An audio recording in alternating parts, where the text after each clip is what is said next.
Stages കടന്നു പോയിട്ട് നമുക്ക് ഒരു കാര്യം മനസ്സിലായിട്ടുണ്ട്.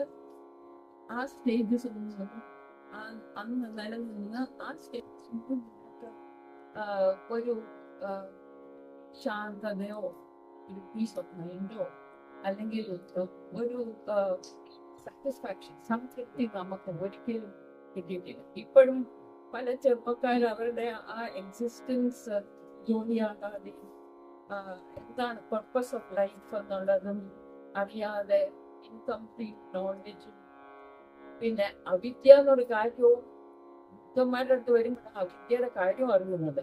അത് പിന്നെ നമ്മൾ കേൾക്കത്തേ ഉള്ളൂ, അല്ലെങ്കിൽ മായ അത് മനസ്സിലാക്കിയിരുന്നില്ല. അപ്പൊ ആ ഒരു തലത്തിലുള്ള കാഴ്ചപ്പാടുകളൊക്കെ ഉണ്ടാവും.